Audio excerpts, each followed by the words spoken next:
ఇక digital exclusive లో మనం చూస్తున్నాం చైనాలో ఒక్కసారిగా వరద ప్రళయం సృష్టించడం మనం చూస్తున్నాం. ఎందుకంటే 72 గంటల్లో ఈ వరద ఈ విధంగా రావడం కూడా మళ్ళీ రిపీట్ అవుతున్నట్లు కూడా మనకు తెలుస్తుంది. ఇప్పటికే లోతట్టు ప్రాంతాలన్నీ కూడా జలమయమయ్యాయి. ఇక ఈ వరద కారణంగా చాలా మంది ప్రమాదవశాత్తు అటు సహాయక చర్యల కోసం ఎదురు చూస్తున్న క్రమాన్ని కూడా మనం స్క్రీన్ పైన చూస్తున్నాం. వరదల్లో చిక్కుకున్న వారిని డ్రోన్ల సహాయంతో వెలికి తీసే ప్రయత్నం చేస్తున్నారు అక్కడున్న సిబ్బంది. 72 గంటల్లో అత్యధిక వర్షపాతం ఒకేసారి 3 నదుల్లో కూడా రావటం కూడా మనం చూస్తున్నాం. అంటే గడిచిన 72 గంటల్లో ఇప్పటి వరకు చైనాలో వర్షపాతం నమోదైంది ఎంత ఎక్కువగా ఉందో కూడా స్క్రీన్ పైన చూస్తున్న విజువల్స్ లో చూస్తే మనకు అర్థమవుతుంది. అధిక వర్షపాతం కారణంగా అక్కడున్న 3 నదుల్లో ఒక్కసారిగా వరద బీభత్సం సృష్టించినట్లు కూడా మనకు తెలుస్తుంది. సిటీ మొత్తం కూడా వరద బీభత్సానికి లోతట్టు ప్రాంతాలు కానీ సిటీలో కానీ అక్కడున్న అసలు నడవడానికి రోడ్ అనేది కనిపించని ప్రాంతంలో ఏనట్లుగా కూడా ఒక్కసారిగా నీళ్ళన్నీ కూడా ఏ విధంగా సిటీలోకి వచ్చేయకుండా మనం చూస్తున్నాం. అయితే అక్కడున్న కార్లు బిల్డింగ్లన్నీ కూడా జలమయమయ్యని చెప్పుకోవచ్చు. ఇప్పటికైనా చైనా అతలాకుతలం అవుతుంది ఈ వరద కారణంగా. వరదలో ఇప్పటికే అటు సౌత్ వెస్ట్ చైనాలో ఈ వరద బీభత్సం కొనసాగుతుంది. ఇందులో భాగంగా రోంగ్జియాంగ్ గువాంగ్షి ఏరియాలు కూడా బాగా మునిగిపోయినట్లు తెలుస్తుంది. మనం చూస్తున్నాం ఒక సైడ్ బాక్స్ లో డ్రోన్ల సాయంతో ఏ విధంగా అయితే అక్కడ ప్రమాదవశాత్తు ఇరుక్కుపోయిన ప్రజల్ని కానీ ప్రమాదంలో ఉన్న వ్యక్తుల్ని ఏ విధంగా అయితే ఆ డ్రోన్ల సాయంతో వాళ్ళు గుర్తిస్తున్నారో దానికి సంబంధించిన విజువల్స్ మనం థర్డ్ బాక్స్ లో చూస్తున్నాం. ఫస్ట్ 2 బాక్స్ లో చూస్తుంటే క్లియర్ గా అర్థమవుతుంది వరద బీభత్సం ఏ విధంగా అక్కడ ఒక వరదాన్ని సృష్టించిందో. వర్ష బీభత్సం కూడా క్లియర్ గా అర్థమవుతుంది. ఆ వచ్చిన వరదకి కార్లు కూడా కొట్టుకుపోతున్న విజువల్స్ కూడా మనం చూస్తున్నాం. ఫస్ట్ 2 బాక్సుల్లో ఏ విధంగా కార్లు కొట్టుకుపోతున్నాయి అంటే వరద ఎంత ఎక్కువగా నమోదైందో వర్షపాతం ఎంత ఎక్కువగా నమోదైందో మనకి క్లియర్ గా అర్థమవుతుంది. ఇక ఈ వరదల కారణంగా అక్కడ జనజీవనం ఒక్కసారిగా స్తంభించిపోయినట్లు కూడా మనకు తెలుస్తుంది. వారం రోజుల్లో 2 సార్లు ఈ విధంగా భారీ వరద అనేది వస్తుంది. భారీగా వర్షపాతం నమోదవుతుంది. కేవలం వారం రోజుల్లో అంటే వారం వ్యవధిలోనే ఈ విధమైన వర్షపాతం నమోదైన కారణంగా వరద రావడం జరిగిందని చెప్పి కూడా అక్కడ ఉన్న స్థానికులు తెలియజేస్తున్నారు. ఇప్పటికే వరదల్లో అనేక మంది చిక్కుకున్నారు. అందులో భాగంగా ఒక వ్యక్తిని డ్రోన్ సహాయంతో కాపాడుతున్న విజువల్స్ కూడా మనం చూస్తున్నాం. బిల్డింగ్ పై నుంచి చూస్తున్న విజువల్స్ మనకు క్లియర్ గా అర్థమవుతున్నాయి. 4th బాక్స్ లో అంటే పైనుంచి చూస్తే కింద పరిస్థితి ఏ విధంగా ఉందో కూడా అర్థమవుతుంది. అసలు అవన్నీ ఒక సిటీ లేదు అంటే రోడ్ల లాగా కనిపించట్లేదు. ఎందుకంటే ఆ వరద కారణంగా అదొక నది ప్రవహిస్తున్నప్పుడు ఏ విధంగా ఉంటుందో ఆ రీతిలో ఆ వరద బీభత్సం సృష్టించిన విజువల్స్ కూడా మనం చూస్తున్నాం. వరదలు చుట్టుముట్టడంతో అటు గువాంగ్షి ఏరియాలో అటు ఒక్కసారిగా ఏ విధంగా అయితే వరద ప్రవాహం కొనసాగుతుందో కూడా మనం చూస్తున్నాం. బిల్డింగ్ పైకెక్కి టెర్రస్ మీద నిలబడిన వ్యక్తిని కాపాడారు డ్రోన్ సహాయంతో అని కూడా తెలుస్తుంది.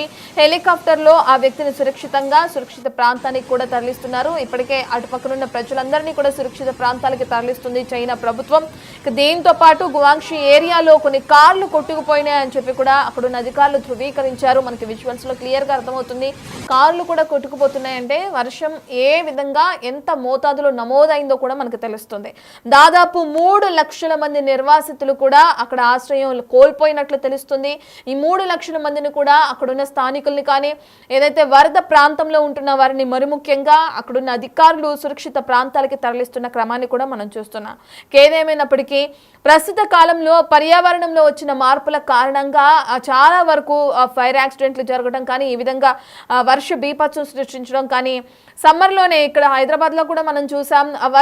అటు వర్షాకాలం రాకుండానే సమ్మర్లో వర్షాలు పడిన తీరును కూడా చూసాం. ఇక ఈ కారణాల చేత అటు చైనాలో ప్రస్తుతానికైతే వరద ప్రళయం సృష్టిస్తుందని చెప్పుకోవచ్చు. ఇప్పుడు వచ్చిన వర్షం కారణంగా ఈ విధంగా నమోదైన వర్షపాతం కారణంగా ఒక్కసారిగా 3 నదుల్లో కూడా అత్యధికంగా వరద వచ్చినట్లు కూడా అక్కడున్న స్థానికులు చెప్తున్నారు. ఇక దీనికి అధికారులు కూడా దానికి సంబంధించిన సహాయక చర్యలను ముమ్మరం చేశారు. స్థానిక ప్రజల్ని సురక్షిత ప్రాంతాలకు తరలిస్తున్నారు. స్తంభించిపోయిన జనజీవనానికి సంబంధించి సహాయక చర్యలు అనేవి ముమ్మరంగా కొనసాగుతున్నాయి. లోతట్టు ప్రాంత ప్రజలు ఎవరైతే ఉన్నారో మరి ముఖ్యంగా వాళ్ళకి హెచ్చరికలు జారీ చేస్తున్నట్లు కూడా మనకు తెలుస్తుంది. వాళ్ళందరినీ కూడా సహాయక చర్యల కోసం వాళ్ళని కాంటాక్ట్ అవ్వాలని కూడా అక్కడున్న సిబ్బంది తెలియజేస్తున్నట్లు తెలుస్తుంది. మనం చూస్తున్నాం ప్రధానంగా డ్రోన్ల సాయంతో ఎవరైనా చిక్కుకుపోయారా వరదలో లేదంటే కాంటాక్ట్ అవ్వలేని పరిస్థితులు ఎవరైనా ఉన్నారా అని చెప్పి కూడా డ్రోన్ సాయంతో ప్రతి ఒక్క ఏరియాని కూడా గాలింపు చేస్తున్నట్లు కూడా చైనా అధికారులు మనకి క్లియర్ కట్గా విజువల్స్లో కూడా అర్థమవుతున్నాయి. ఏదేమైనప్పటికీ వరద బీభత్సంతో ఒక్కసారిగా చైనా అతలాకుతలం అవుతుందని చెప్పుకోవచ్చు. అక్కడున్న స్థానికులందరి జనజీవనం స్తంభించిపోయిందని చెప్పుకోవచ్చు. కేవలం 72 గంటల్లో కురిసిన వర్షపాతానికి ఈ విధంగా 3 నదుల్లో వరద బీభత్సం సృష్టించిందని చెప్పుకోవచ్చు. 3 లక్షల మంది నిర్వాసితులు ఆశ్రయం కోల్పోయారు. వాళ్ళందరినీ కూడా సురక్షిత ప్రాంతాలకు తరలిస్తున్నారు చైనా అధికారులు. ఈ వరద కారణంగా ఎంతమంది చనిపోయారు, ఎంతవరకు ఆస్తి నష్టం వచ్చింది, ఏ విధంగా ప్రజలు ఇబ్బందుల పాలు పడుతున్నారనే డీటెయిల్స్ అయితే మనకు తెలియాల్సింది. ప్రస్తుతానికైతే వరదకి సంబంధించిన సహాయక చర్యలు ముమ్మరంగా కొనసాగిస్తుంది చైనా ప్రభుత్వం.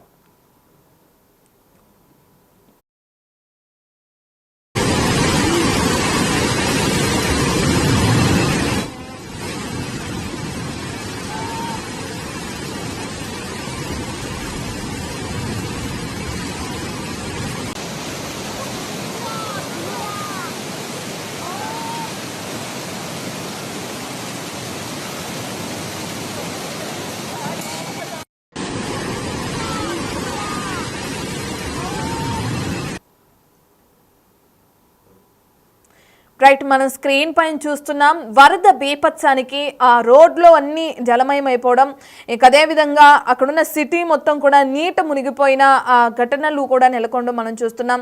ఒక్కసారిగా వరదలు ముంచెత్తడంతో అక్కడ స్థానికులందరూ కూడా భయభ్రాంతులకు గురవుతున్న పరిస్థితి నెలకొంది. కేవలం 72 గంటల్లోనే ఈ విధంగా వర్షపాతం నమోదైందంటే ఇక రాబోయే రోజుల్లో ఒకవేళ వర్షాలు ఇంతే భారీగా కురిస్తే చైనా పరిస్థితి ఏంటి అనేది కూడా ఇప్పుడు ప్రశ్నార్థకంగానే ఉంది అని చెప్పుకోవచ్చు. ఎందుకంటే ఏ విధంగా కురుస్తున్న వర్షం కారణంగా ఇప్పటికే అనేకమైన ప్రాంతాలు జలమయమయ్యాయి. 3 నదులు కూడా ఈ విధంగా వర్షానికి వరద బీభత్సాన్ని సృష్టించాయని చెప్పి కూడా వాళ్ళు తెలియజేయడం జరిగింది. స్థానిక ప్రజలందరినీ సురక్షిత ప్రాంతాలకి తరలిస్తున్నట్లు కూడా మనకు తెలుస్తుంది. ఇక ఇటువంటి ఘటనలు మళ్ళీ పునరావృతం కాకుండా, ఎందుకంటే ముందు ముందు వర్షాలు పడితే ఏదైతే లోతట్టు ప్రాంతాలు ఇప్పుడు జలమయమయ్యాయో వాటన్ని ఇక ముందు కూడా ఇటువంటి ఘటనలు పునరావృతం కాకుండా మరి ఎటువంటి చర్యలు తీసుకుంటారు అక్కడ ఉన్న అధికారులు అనేది అయితే తెలియాల్సింది. స్క్రీన్లో మనం చూస్తున్నాం ఫస్ట్ బాక్స్లో సహాయక చర్యలను ఏ విధంగా కొనసాగిస్తున్నారో తెలుస్తుంది. అదేవిధంగా అక్కడ డ్రోన్ విజువల్స్ కూడా మనం చూస్తున్నాం. సిటీ మొత్తం కూడా వరదలో మునిగిపోయిన ఘటన మనకి క్లియర్గా అర్థమవుతుంది. అండ్ సెకండ్ బాక్స్లో డ్రోన్ సాయంతో ఎవరైనా సురక్షిత ప్రాంతాలకి తరలిస్తున్న క్రమంలో ఎవరైనా చిక్కుకుపోయారా ఆ వరదల్లో, ప్రస్తుతానికి ఎవరైనా సహాయక చర్యల కోసం ఎదురు చూస్తున్నారా అని చెప్పి కూడా డ్రోన్ సాయంతో గాలింపు చర్యలు చేపడుతున్న విజువల్స్ చూస్తున్నాం. అదేవిధంగా థర్డ్ బాక్స్లో మనం చూస్తే ఇక్కడున్న కార్లు కానీ బిల్డింగ్స్కి ఫస్ట్ ఫ్లోర్ వరకు వాటర్ వచ్చేసిన ఘటన కనిపిస్తుంది. కార్లన్నీ కూడా నీట మునిగిన క్రమం కూడా కనిపిస్తుంది. కొన్ని రోడ్లు కొట్టుకుపోయిన ఘటన కూడా ఆ వరద బీభత్సానికి మనం థర్డ్ బాక్స్లో చూస్తున్నాం. వరద కారణంగా అక్కడ మొత్తం కూడా అదంతా అది సిటీలాగా లేదు, అదొక మనుషులు నివసిస్తున్న ప్రాంతంలా లేదు, అది మొత్తం ఒక చెరువులాగే తలపిస్తుందని చెప్పుకోవచ్చు. 72 గంటల్లో కురిసిన వర్షం ఇంత ఎత్తున భారీగా వరద బీభత్సాన్ని సృష్టించడం చైనా చరిత్రలోనే ఇది ఒక మొదటిసారి మనం చెప్పుకోవచ్చు. థర్డ్ బాక్స్ లో రోడ్లు కొట్టుకుపోయిన ఘటన కూడా క్లియర్ గా అర్థమవుతుంది. వంతెనలు కొట్టుకుపోయిన ఘటన కూడా అక్కడ జరుగుతుంది. మరో పక్కన ఫోర్త్ బాక్స్ లో ఏ విధంగా అయితే నది ప్రవహిస్తున్న తీరు కూడా మనం చూస్తున్నాం. వరద కారణంగా చాలా వరకు ఆస్తి నష్టం జరిగినట్లు కూడా చైనాకి మనకి క్లియర్ గా అర్థమవుతుంది. ఎందుకంటే అక్కడ ఉన్న కార్లు కానీ రోడ్లు కానీ బిల్డింగ్స్ కానీ ప్రతి ఒక్కటి బురదలో కూరుకుపోయి ఏ విధంగా కొట్టుకుపోతున్నాయో కూడా మనకు అర్థమవుతుంది.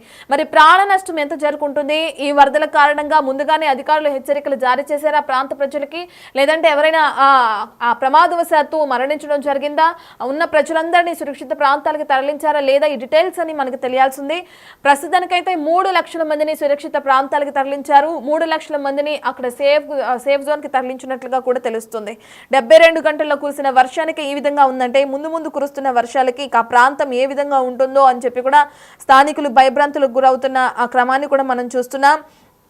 ఇక వరదతో ప్రధానంగా రోంగ్జియాంగ్ గువాంగ్షి ఏరియాలు బాగా దెబ్బతిన్నట్లు కూడా తెలుస్తుంది. వారం రోజుల్లో 2 సార్లు ఈ విధంగా భారీగా వర్షం నమోదైంది. వారం రోజుల్లో 2 సార్లు వరద రావడం జరిగిందని చెప్పి కూడా స్థానికులు తెలియజేస్తున్నారు. సహాయక చర్యలు అయితే కొనసాగుతున్నాయి. దీనికి సంబంధించి మరి చైనా ప్రభుత్వం ఏ విధంగా రియాక్ట్ అవుతుంది అనేది కూడా మనకు తెలియాల్సిందే.